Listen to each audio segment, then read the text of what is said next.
I didn't do shit. I'm just sitting here in the shade, bro. I'm standing in the shade. I already told you. What did I do? I'm not going to tell you again. What did I do? I already told you. What did I do? I want you to set that back. What did I do? I want you to set that.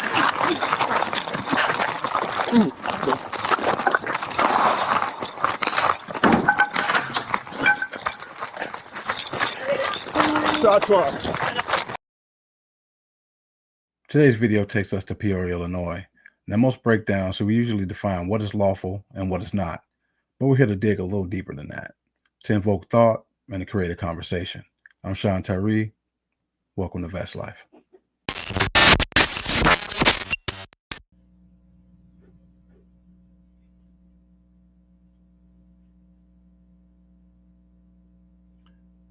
See, most body cam action has a 30-second lag. That's probably why you don't hear any volume now when it starts out. I also saw you with your pants down, and it looks like you pissed right now. I had to piss real bad though.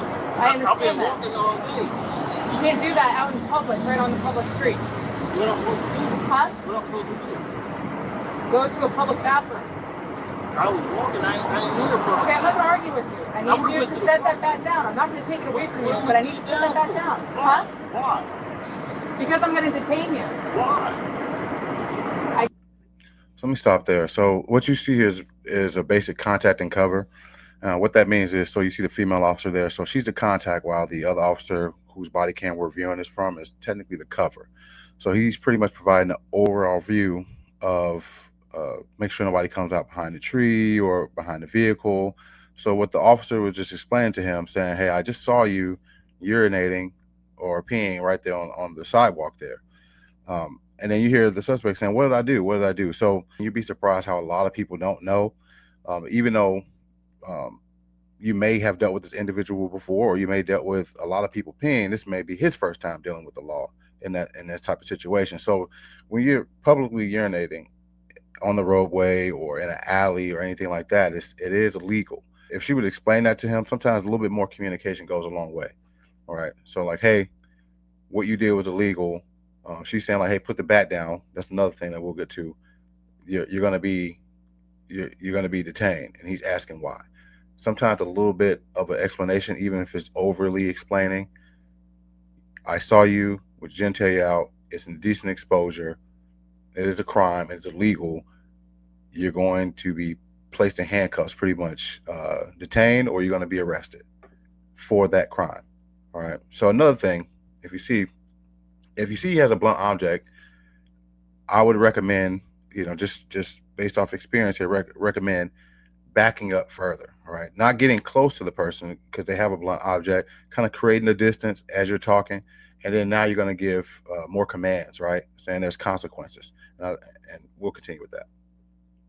Just told you. What did I do? I just told you. What? You were urinating I didn't out on urinate. Prospect. How did I urinate? Someone saw that. And as soon as I pulled up here and literally saw you I've with your been pants down, walking all day. I pissed and I saw your I pissed penis in my out, pants. and you were pissing right here. I pissed in my So you saw that? She explained to him what I alluded to earlier. I saw you with your penis out. So then it becomes an actual crime. All right. You can't deny the fact. If you see somebody's private parts openly, all right, not in a private bathroom or private space, this is openly in public where children can be walking by. He's lucky no children were around, because the acts that would end up changing the crime, that would make the crime even higher, right? Because now you're indecent exposing yourself in front of children, which is even more of a lewd act. Now, I will have to say this. So this is a bad habit, and this is for officers and the public. All right. You notice, all right, this is kind of, you kind of see that. She starts pulling out her gloves to put them on. The cover officer there, you see him put on his gloves to put them on. Listen, this is a classic indication. You're probably going to jail. All right. There's no ifs and buts about it. You're probably going to jail. But this is a bad habit, though, because now you're alerting the person that more than likely you're going to end up detaining them, or you're going to put them in handcuffs. So if you're going to do that, at least maybe possibly have gloves on before you get to your location. If it's albeit like rubber gloves or anything like that of that nature, but putting them on right in front, especially at the distance that you're at, you have things in your hands. It kind of there's a safety issue with there, because you need your hands to react. And if your hands are clenched onto something. So if you back up, you try to grab a taser or a firearm, you already have something in your hands, and you have that split second usually matters. But for the public, general public, there, if you see gloves coming on, you're more than likely going to jail. My pants though. How would you piss in your pants if your penis was out? Because I had to take it out. I had to piss real rapid because I'm on face. Doesn't matter. I need to get your information. I need you to have that bat down. I had to piss. I understand that. For what? I'm not going to take that bat away from you. But what But I do you need need? you to set it down. What do you need from me? I want you to stand up, set the bat down, put your hands behind your back. Why? I already told you. I didn't do shit. See, once again, that's why I say communication matters. If he's saying, even if you just like, you know that he's being confused or seemingly confused, but you'd be surprised. A lot of people are confused because they don't know the law at times. All right. If he's asking why, even if you say, hey, I already told you. Well, what did you tell him? You say, hey, you were urinating. I saw your penis exposed. That doesn't mean that you were doing something illegal until you said it. Hey, what you were doing is illegal, is illegal. It's an arrestable offense. You're liable to go to jail. I need you to cooperate, right?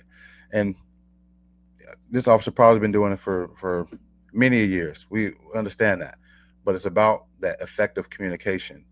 Also covering yourself, right? So there's no confusion. I told this individual the reason why they're being arrested. So you can't. So if you go to court, they can't say that you didn't tell them they didn't know. Another thing, you have to give more of a command, right? So if he has the blunt object, which is a bat, if you can see right there in between, he has it between on his lap right there. You have to give commands. Hey, put the bat down. And he's asking why. Put the bat down or force will be used. You have enough time because it's a calm situation right now. You have enough time to verbalize that. Create a little bit more of a distance, right? Just because you don't want someone swinging on you. That it's normally say like a 21-foot rule. This is closer than 21 feet.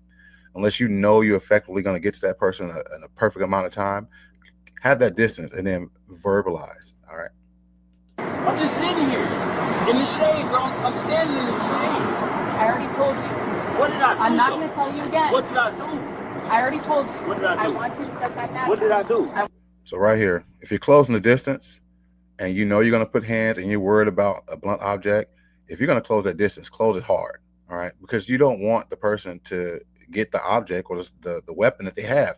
So if you're going to close the distance, there's no more talking. You already know. That's why your partner her partner moved in faster or start kind of closing the distance. But at this point, if you know you're going in and you have that blunt object to worry about, you're rushing in. All right. The conversation's over with at this point. I want you to set that down. They don't hurt backing away.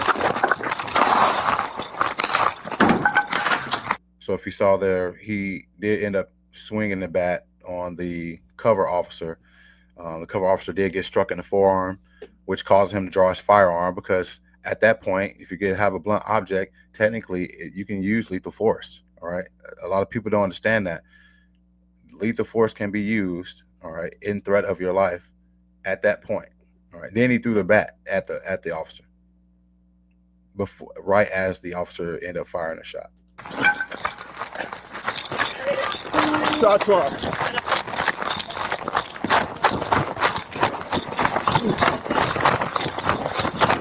Police, stop! Show me your hands. Show me your hands. What did I do?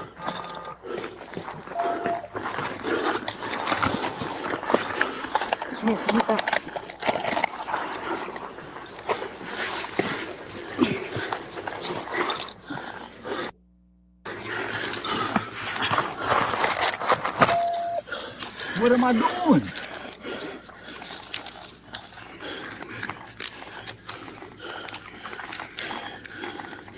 So they do have to detain him, even though he's compliant now. And you see it blurted out. So they blurted it out, meaning that he did actually get shot with the round from the officer's firearm.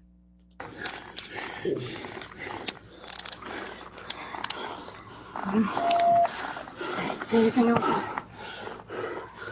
fuck, man?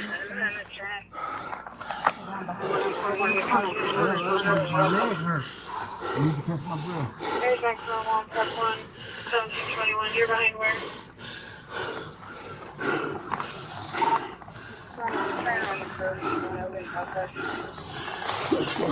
Fucking wrong with that damn fucking bag.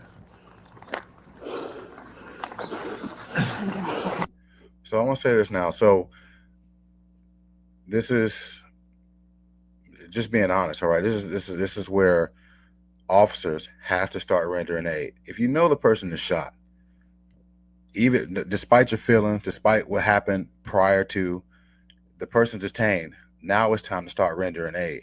You know, you triage yourself, you know, where you hurting at, but the other officers that's there, now you start rendering aid on this person. You have to have a life-saving efforts after this. All right. Despite your feelings, despite the fact that, you know, he swung a blunt or a bat at you. Even if to a point is despite the person shot at you, they miss, you landed a shot. Now you got this person detained. It's time to start doing life-saving efforts. We're not paramedics, but you should have some type of skill or something on you to start doing life-saving efforts. And I'll show you some objects if you don't, or what to look for at the end of this video. Is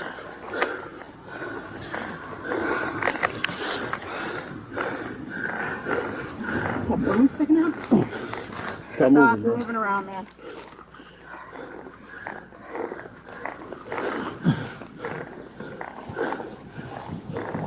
All right, get Jesus Christ.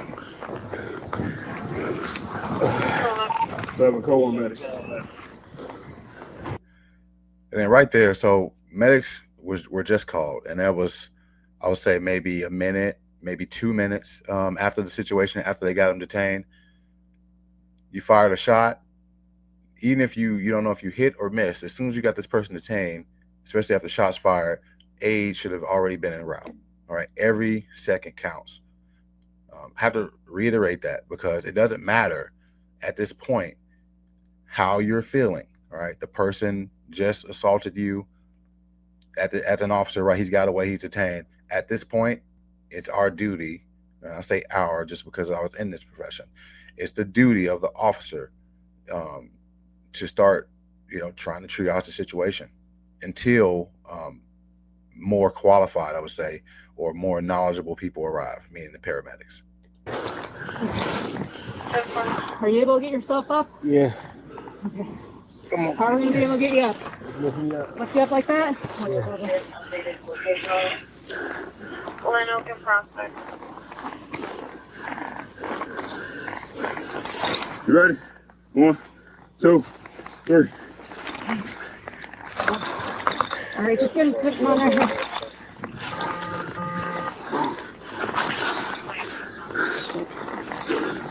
Stay with me. Come on. Hey. Hey. Stay with me. Snap out of it. Stay with me. So what you see, what happened was he was talking, he was coherent. It's pretty much, it's basic, you know, it's like almost like The Walking Dead, unfortunately, because where he was struck, yes, you have that time to talk, but you also have to remember there's an adrenaline that's going on. The adrenaline is keeping the body alive. So yeah, he's coherent, he's having a good conversation, but that's just from the adrenaline. And now as it starts wearing off, your body is losing blood, and now this is what you get. I'm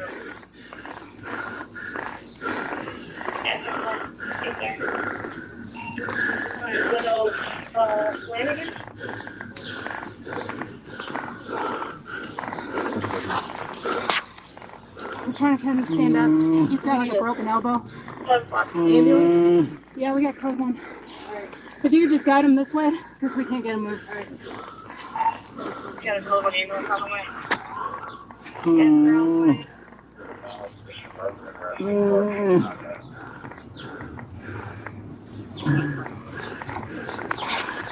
Are you okay? Hit me all on my fucking right arm. At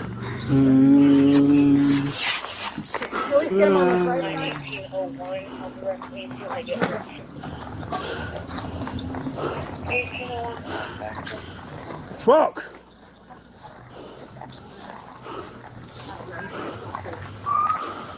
What's going on here?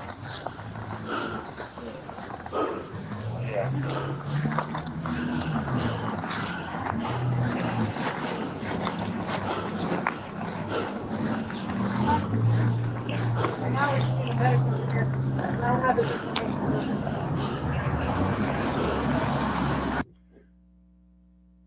As you can see, just to more critique here, like you don't see any sense of urgency, and I hate to be that person, but you have to call it like how you see it, right? When you're right, you're right, and you're wrong, you're wrong.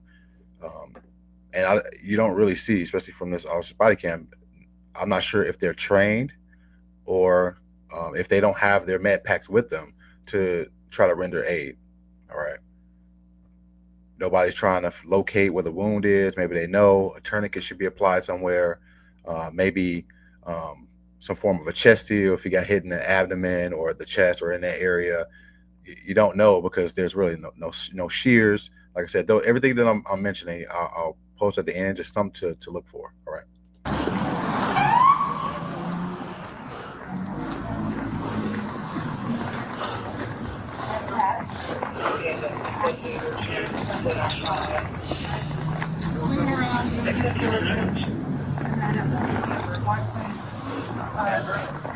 Urinate in the middle of prospect. He was sitting down.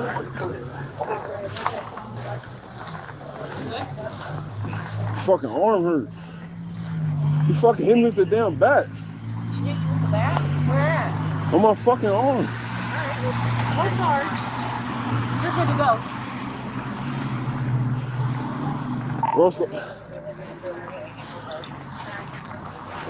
Don't need any more cars for faster.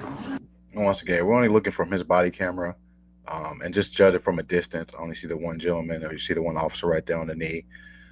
Maybe from other angles or different body cams, somebody's actually trying to do life-saving efforts. But just from this angle, I'm not really seeing it. And it's not the fault of their own. It's probably the fault of their agency, because, like I said, a lot of people don't have that training. It's vastly different all over the states.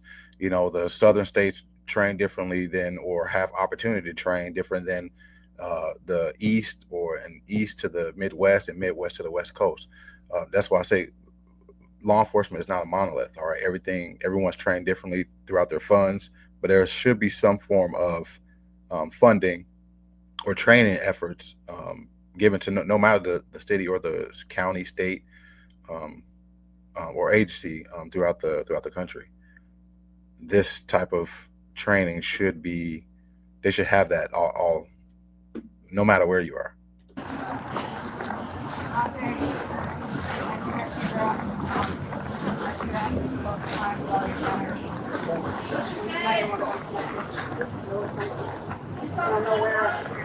Huh? Yeah. Okay.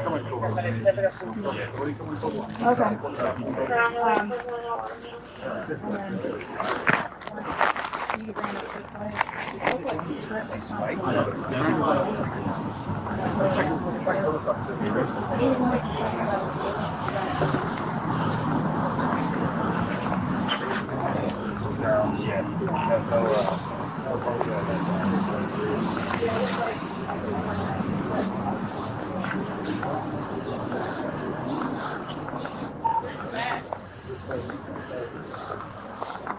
Fucking no. So right now they're just waiting on paramedics for a while. We'll fast forward.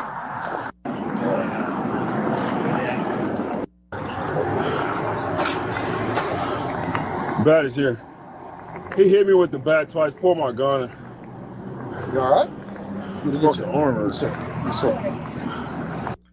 I have to wait for medics to get there. Our supervisor arrives, kind of assess the situation and what else is needed, because now this becomes an active scene. So unfortunately, the suspect that you saw there that threw the bat, the blunt object, and ended up getting shot, he did not survive the incident. So despite the fact, still condolences to his family, whoever's out there, in case they may run across this video. I do want to definitely say condolences to the family. you as a general public, all right, if and this is for any agency, you definitely have to provide some type of funding for your officers so that way they have at least a med pack, a med kit. You see a lot of oftentimes where officers have to run back to their vehicles in order to get life-saving kits, right, or the medical pack. It'll be good effort, especially if you are an agency that allows an out of carrier vest, for them to put the med pack on their out of carrier vest, so that way they have easier access to it. I'll show you here at the end. You'll see just a brief clip or an image of all the things that I would suggest that most officers have in their med pack in case of for a situation like this. It's not necessarily just always for the person you're detaining or the suspect that's injured. It's also for yourself. When a person is shot, right, you have to render aid, and that can't be reiterated enough. So I will say this for the general public: if you see officers in your city, county, state, town marshal, whatever the case may be, officers riding around, if they have out of carrier vests and you don't see a med pack on them, I would say at least go to your council, kind of advocate for that. It'll help them, right? Your agency, it'll help the officers that are involved and the general public, just in case of, because if your loved one, God forbid, but if you have to have that type of encounter, at least life-saving efforts will be had in that moment, because every second counts. So you'll see those images come up. So in these images, what you see here that you would want your officers to have or to request: tourniquet, chest seal, a bandage with quick clot infused, all right, that helps stop the bleeding, multiple bandages. What we have here is called an Israeli bandage. Usually that helps with the stop of blood, and then just overall having training, all right, in order to use those. Something, if you go into your nearest firefighter or fire department or paramedic class, have them come in. Sometimes they work with interagencies to kind of save the cost if you're worried about costs, just to kind of make sure you have that form of training. If it's once a month or annually, maybe biannually, meaning like every 6 months, just to kind of stay up to date in that practice. It'll be beneficial, not only for you yourself as an agency, but also for the public, and may even help with public trust, knowing that, despite the situation, the outcome, you're still going to provide life-saving efforts to their loved ones. Miracles happen every day. So with that being said, if you learn anything from this video, comment below. If you're in law enforcement, former law enforcement of days of present, days of past, if you're just a casual viewer, and maybe you learned something from this, meaning through a law enforcement person's eyes, let me know what you gained from it. If you have any questions, feel free to ask. Like I said, this is just to not necessarily always critique, but this is also to create a conversation. These type of videos, hopefully agencies are reviewing their own body cams, but this is a good video to review, and you learn, you grow, and that's how you make each other better. And like always, Jesus is the light of the way.